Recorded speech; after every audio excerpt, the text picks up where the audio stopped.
Please subscribe to Mahi and Mani Show and press on the bell icon to be updated with all our videos.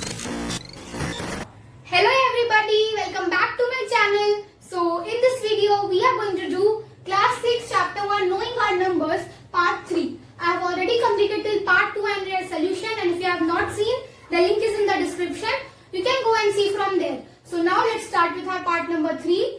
So हम अभी तक बहुत सारे topics देख चुके हैं, बहुत सारी चीजें कवर कर चुके हैं, क्वेश्चंस बना चुके हैं, एंड आज के वीडियो में भी हम कुछ नए टॉपिक्स कवर करेंगे. ओके, सो उसमें से हमारा जो पहला टॉपिक है वो है कन्वर्जन. ठीक है, कन्वर्जन बेसिकली होता क्या है वो मैं आपको बता देती हूँ. कन्वर्जन मतलब होता है एक यूनिट में से दूसरे यूनिट में जाना. कोई बड़े यूनिट में से छोटे यूनिट में जाना, या कोई छोटे यूनिट में बड़े यूनिट में जाना, छोटे यूनिट से बड़े यूनिट में जाना, मतलब एक यूनिट से बेसिकली दूसरे यूनिट में कन्वर्ट करना. That is called conversion. ठीक है, तो यहाँ हम सीखते हैं कन्वर्जन क्या होता है.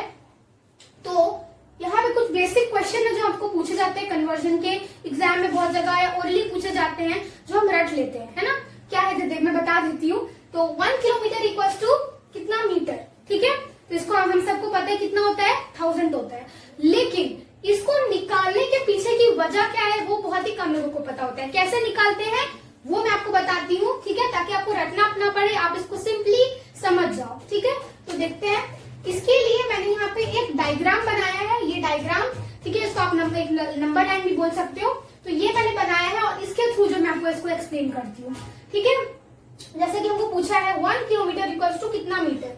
तो यहाँ सबसे पहले हमें फाइंड आउट क्या करना है वो है कि हमें निकालना क्या है. हमें यहाँ बेसिकली निकालना है मीटर. हमें क्या निकालना है, मीटर.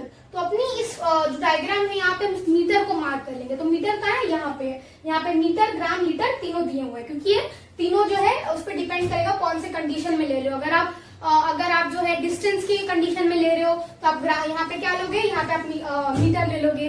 अगर आप वेट के कंडीशन में ले रहे हो तो आप ग्राम ले लोगे. अगर आप कोई लिक्विड के वेट के कंडीशन में ले रहे हो तो आप लीटर ले लोगे. तो अभी फिलहाल हम मीटर के केस में देख रहे हैं, तो यहाँ मीटर ले लेते हैं. मीटर को कर लेते हैं मार्क, क्योंकि हमें मीटर निकालना है. अब आपको बताना है 1 किलोमीटर इक्वल्स टू कितना मीटर. तो अब आपको ये देखना है, ये बात आपको पहले पता होनी चाहिए कि अगर हम मीटर से जो भी यूनिट जिसको हमने मार्क किया है उसके अगर हम लेफ्ट में जाते हैं, यानी इस साइड जाते हैं लेफ्ट साइड में, तो हम क्या करते हैं, वो यूनिट छोटा हो जाता है, उसको हम डिवाइड करते हैं, उतने टाइम से डिवाइड करते हैं. और अगर जो मार्क्ड यूनिट है और उससे हम राइट की तरफ जाते हैं, यानी इस तरफ जाते हैं, यहाँ ग्रेटर की तरफ, तो ये ग्रेटर यानी बड़ा हो जाता है और इसको हम मल्टीप्लाई करते हैं. यहाँ जाएंगे तो we will do the divide, and यहाँ जाएंगे तो हम करेंगे मल्टीप्लाई. बस इतना ध्यान रखना है आपको. ठीक है, तो जैसे कि मैंने आपको बताया पहले मीटर मार्क कर लेंगे. अब आपको देखना है कि जो मार्क्ड यूनिट है और 1 किलोमीटर है, तो जो किलोमीटर है वो इसके राइट साइड में है या लेफ्ट साइड में है. कहाँ आपको किलो लिख रहा है, किलो यहाँ पे, और हमको मीटर में निकालना है तो किलोमीटर यहाँ पे है. कहाँ पे है, राइट साइड में. तो हम क्या करेंगे, इनटू करेंगे. कितना दूर है, कितना टाइम्स इससे दूर है. अगर हम मीटर से डेकामीटर तक जाए तो हमें 10 टाइम्स जंप करना है. फिर अगर हम मीटर से हेक्टोमीटर तक जाए तो हमको 100 टाइम्स जंप करना है. उसके बाद अगर हम यहाँ से किलोमीटर तक जाए तो हमको 1 2 3 बार 10 जंप करना पड़ेगा, यानी 1000 टाइम्स जंप करना पड़ेगा. 1 के आगे कितने जीरोस, 3 जीरोस. तो इससे हमें आंसर क्या मिला, 1 kilometre equals to 1000 metre. I hope ये समझ गए होगे आप. अभी जस्ट इसका उल्टा कर लेते हैं. 1 मीटर इक्वल्स टू कितना, किलोमीटर. ये कैसे करेंगे, सबसे पहला जो हमारा स्टेप है, स्टेप नंबर 1, हमें करना ये है कि जो यूनिट हमें निकालना है उसको मार्क कर लेंगे. ठीक है, इस मार्किंग को हटा देते हैं. अब हमको करना क्या है, किलोमीटर, तो इसको मार्क कर देते हैं यहाँ पे. ठीक है, निकालना क्या है, मीटर में. अब हमको देखना है कि किलोमीटर जो है उसके मीटर जो है लेफ्ट में आ रहा है कि राइट में आ रहा है. राइट में तो इसके आगे कोई नंबर नहीं है, लेफ्ट में ही आ रहा होगा. कहाँ आ रहा है, यहाँ पे आ रहा है मीटर, है ना. यहाँ पे हमारा मीटर आ रहा है. कितना दूर पे आ रहा है, यहाँ से कितना दूर पे है, यहाँ पे 10 10 10, 3 बार 10 यानी 1000. लेकिन आपको ध्यान रखना है क्योंकि हम लेफ्ट में जा रहे हैं, यानी हम स्मॉलर की तरफ जा रहे हैं, यानी हम कर रहे हैं यहाँ पे डिवाइड. तो इसको हम 1000 नहीं लिखेंगे, इसको हम लिखेंगे 1/1000, क्योंकि हम डिवाइड कर रहे हैं, क्योंकि हम छोटे यूनिट की तरफ जा रहे हैं. That's why we will do divide here, so it will become 1/1000. I hope आप समझ गए होंगे. ऐसे ही नेक्स्ट करेंगे. 1 मीटर इक्वल टू कितना, सेंटीमीटर. सबसे पहले आप जल्दी बताती हूँ, 1 मीटर कहाँ है, यहाँ पे है. ओके, हमको निकालना, मतलब सॉरी, हमको सेंटीमीटर निकालना है. सॉरी, हमको सेंटीमीटर निकालना है. तो यहाँ सेंटी हम मार्क कर देंगे, और हमारा मीटर कहाँ पे, इसके लेफ्ट में या राइट में है, कहाँ पे है, राइट में है, यहाँ पे कितना दूरी पे है, 1 बार 10 और 2 बार 10, 2 बार 10 जंप करना पड़ा, यानी 1 के आगे 20, that is 100, so our answer will be 100, है ना। हम सबने याद किया है 1 मीटर इक्वल्स टू 100 सेंटीमीटर, है ना। उसके बाद नेक्स्ट क्या है, 1 सेंटीमीटर इक्वल्स टू कितना मीटर, जस्ट उल्टा इसका। तो क्या करेंगे, सबसे पहले निकालना क्या है वो देख लेंगे, हमें निकालना है मीटर, कर लेंगे मीटर मार्क, तो मीटर मार्क कर लेते हैं 1 सेकेंड, ये रहा हमारा मीटर। अब हमको सेंटीमीटर देखना है, लेफ्ट में है राइट में, लेफ्ट में है कहाँ पे, यहाँ पे, कितना दूर है, 2 बार 10 यानी 100, और हम पीछे जा रहे हैं, स्मॉलर की तरफ जा रहे हैं, इसलिए डिवाइड करेंगे, इसलिए हो जाएगा ये 1/100, ठीक है। अब मैं इन सब दोनों आंसर इतना समझाऊंगी नहीं, हम उसको जल्दी जल्दी करते हैं। 1 मीटर इक्वल्स टू कितना मिलीमीटर, मीटर कहाँ है, यहाँ पे, मिलीमीटर कहाँ है, यहाँ पे, कहाँ हम जा रहे हैं, सो हमको निकालना है मिलीमीटर में, मिलीमीटर हमारा यहाँ पे है, जाना हमको कहाँ पे, मीटर के पास। 1 मीटर इक्वल्स टू कितना मिलीमीटर, तो मिलीमीटर मार्क कर लिया, जाना मीटर के पास है, कितना बार जंप करेंगे, 1 2 3 टाइम्स 10 जंप करेंगे, यानी 1 के आगे 3 zeros, यानी दैट इज इक्वल टू 1000। अब हमको निकालना है 1 मिलीमीटर इक्वल्स टू कितना मीटर, ये कैसे करेंगे, सबसे पहले हमको निकालना क्या है वो देख लेते हैं। निकालना हमको मीटर है, तो कर लेंगे मीटर को मार्क। अब हमको देखना होगा कि मिलीमीटर जो है वो इसके लेफ्ट में आ रहा है या राइट में आ रहा है, ये इसके आ रहा है लेफ्ट में, यानी स्मॉलर साइड में, करेंगे हम डिवाइड, कितना दूर पे आ रहा है, 1 2 3, यानी 1 के आगे 3 zeros, दैट इज 1000, और हमको डिवाइड करना है, तो इट विल बिकम 1/1000।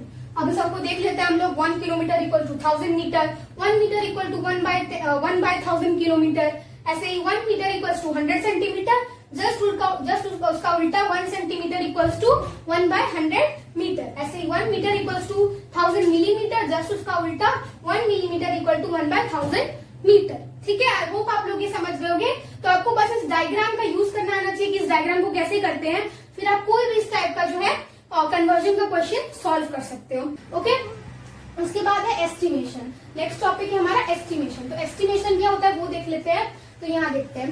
तो एस्टिमेशन को बेसिकली हम कहते क्या है, वो है ऑल्सो नोन एज अप्रोक्सीमेट। हम सब बोलते हैं ना कि हाँ अप्रोक्स, इतना के अप्रोक्स था या इतना के अप्रोक्स था, या मतलब यहाँ बोलते हैं ना कि हाँ इतना करीब था किसी नंबर के। जैसे कि अब किसी की शादी है, ओके, कोई वेडिंग है, उसमें मान लो किसी ने 5700 लोगों को बुलाया, या मान लो 5300 लोगों को बुलाया, है ना। तो वो थोड़ी ना ऐसे एक एक करके बोलेगा कि हाँ मैंने 5300 इतना लोगों को बुलाया, वो कैसे बोलेगा, मैंने अप्रोक्स 5000 लोगों को बुलाया था, है ना। अगर कोई बड़ी वेडिंग है, कोई छोटी मोटी वेडिंग है, तो हाँ मैंने 500 लोगों के करीब करीब बुलाया था। ऐसे थोड़ी ना कोई बोलता है कि मैंने 517 लोगों को बुलाया था, नहीं बोलते, क्योंकि वो क्या, क्योंकि एक लार्ज नंबर अमाउंट है, तो उसे अप्रोक्स करके बोल देते हैं कि हाँ इतना को बुलाया था या इतना था, है ना। तो उसको हम कहते हैं अप्रोक्सीमेट। तो एस्टिमेशन हम बड़े नंबर्स के लिए ज्यादातर करते हैं, छोटे छोटे नंबर्स के लिए थोड़ी ना हम एस्टिमेशन करेंगे, लेकिन छोटे नंबर्स के एस्टिमेशन करते कैसे है वो तो जानना जरूरी है, नहीं करते लेकिन उसको जानना तो जरूरी है। तो वही हम देखेंगे कि कैसे करते हैं। तो rounding off to nearest tens, तो उसी एस्टिमेशन को हम कहते हैं राउंडिंग ऑफ, यानी राउंड ऑफ, ठीक है।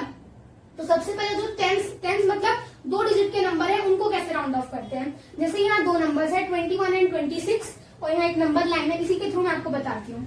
तो आपको बस 2 चीजें ध्यान में रखनी है, ठीक है, किसी भी नंबर को राउंड ऑफ करने के लिए। अगर वो नंबर 1 to 4, अगर उस नंबर के लास्ट मतलब 1 डिजिट पे आ रहा है, तो वो पीछे की तरफ जो है, कहाँ पीछे की तरफ वो जो है राउंड ऑफ हो जाएगा। और कोई नंबर जिसमें 5 to 9 लास्ट डिजिट मतलब 1 प्लेस पे आ रहा है, वो आगे की तरफ राउंड ऑफ होगा। जैसे कि 21 का है नंबर लाइन पे, यहाँ पे है। अब बताओ ये 20 की तरफ राउंड ऑफ होगा या 30 की तरफ, कहाँ राउंड ऑफ होगा। राउंड ऑफ हमेशा मतलब कहाँ होता है, जिसके लास्ट में 0 होता है उसी में राउंड ऑफ होता है, ठीक है। तो किधर राउंड ऑफ होगा, 20 की तरफ या 30 की तरफ। ये राउंड ऑफ होगा 20 की तरफ, क्योंकि 20 के ज्यादा पास भी है, और दूसरा रीजन क्या है कि इसके लास्ट डिजिट पे 1 आ रहा है, इसलिए पीछे की तरफ राउंड ऑफ होगा, यानी 20 चला जाएगा, ठीक है। ऐसे ही 26 है, मान लो यहाँ 26 है, 26 वैसे किसके आपको पास दिख रहा है, इसके या इसके, 30 के पास दिख रहा है ऑब्वियसली, क्यों, क्योंकि यहाँ से तो बहुत दूरी है, यहाँ से थोड़ा पास में 1 2 3 4 सिर्फ 4 प्लेसेस जाना है आगे, ठीक है। तो ये यहाँ पे आ जाएगा तो बन जाएगा 30। और एक और रीजन ये क्योंकि इसके लास्ट में 6 है, और 5 to 9 किसी के नंबर 5 to 9 किसी भी नंबर की अगर यूनिट डिजिट पे होता है, इसमें कोई इनमें से कोई भी, तो वो आगे की तरफ राउंड ऑफ होता है, यानी ये 30 की तरफ हो जाएगा। अब ले लो आप 25, ठीक है, और इस रूल को यहाँ से हटा देते हैं। अगर आप मान लो 25, अब आप कहाँ राउंड ऑफ हो गए, पीछे या आगे, दोनों जगह देखोगे तो सेम प्लेसेस है, 1 2 3 4 5, इधर भी जाओगे तो 5, 1 2 3 4 5, इधर भी जाओगे तो 5, दोनों तरफ 5 5 है, किधर जाओगे, इधर भी जाओगे तो उतनी मेहनत है, इधर भी जाओगे तो उतनी मेहनत है। कहाँ जाएंगे हम लोग जाएंगे आगे की तरफ। ये रूल है कि किसी के लास्ट में भी 1 to 4 डिजिट आ रहा हो तो वो पीछे की तरफ राउंड ऑफ होगा, और 5 to 9 आ रहा हो तो वो आगे की तरफ राउंड ऑफ होगा। भले ही 5 दोनों से सेम डिस्टेंस पे है, लेकिन होता ही आगे की तरफ राउंड ऑफ है। ठीक है, ये आपको बात याद रखनी है। ऐसे आप बहुत सारे डिजिट कर सकते हो, कुछ हम ओरली कर लेते हैं। मान लो 86 है, कहाँ राउंड ऑफ होगा, 80 या 90? 90 की तरफ। क्यों? क्योंकि उसके लास्ट में 6 है और वैसे भी वो 90 के ज्यादा करीब है, इसलिए वो 90 बन जाएगा। 85 कहाँ राउंड ऑफ होगा, 80 या 90? 90 होगा। क्यों? क्योंकि उसके लास्ट में 5 है। मैंने अभी आपको बताया 5 to 9 जिसके लास्ट में होते हैं वो कहाँ राउंड ऑफ हो जाते हैं, आगे की तरफ राउंड ऑफ होते हैं, यानी वो 90 बन जाएगा। ऐसे ही आप ओरली कुछ नंबर लेके कर सकते हो। वैसे आगे मैं क्वेश्चन दूंगी तो उसमें भी इस टाइप के राउंड ऑफ के दूंगी, तो आप उससे प्रैक्टिस कर सकते हो।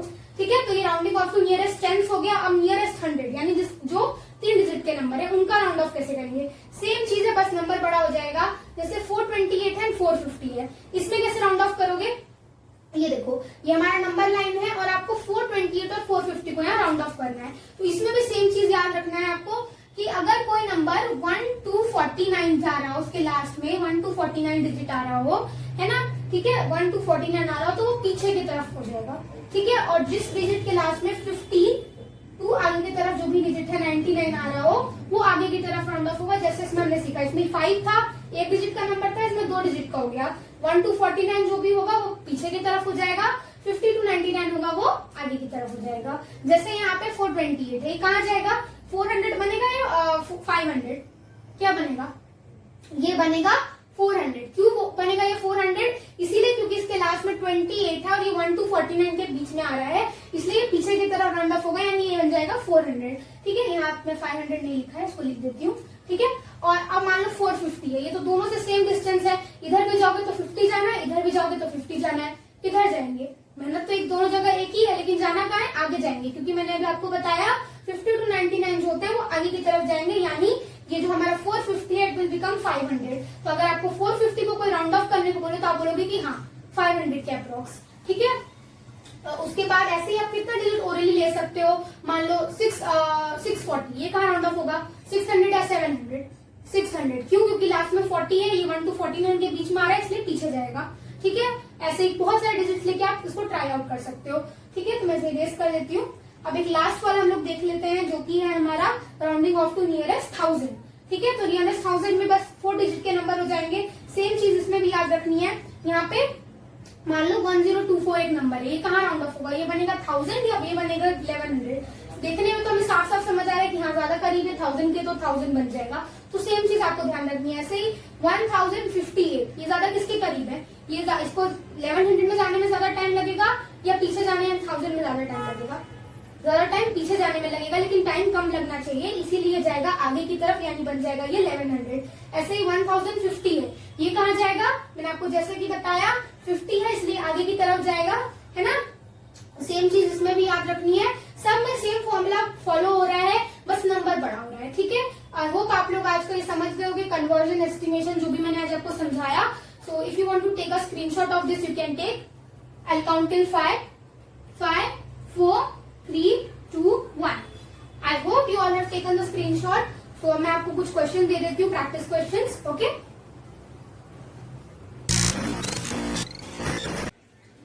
सो नाउ मैं आपको कुछ आगे नहीं बताऊंगी, भी कोई नया टॉपिक नहीं है। तो अभी आपको करना बस यही है कि ये 10 क्वेश्चंस हैं और आपको हमेशा की तरह इन क्वेश्चंस को सॉल्व करना है, और जो नेक्स्ट सोल्यूशन वीडियो आएगा उसमें मैं आपको इन सबका आंसर बताऊंगी। ठीक है, so if you want to take the screenshot of these questions you can take. I will count till 5 4 3 2 1। I hope you all have taken the screenshots. So मिलती हूँ आपको नेक्स्ट वीडियो में, तब तक के लिए take care and bye bye.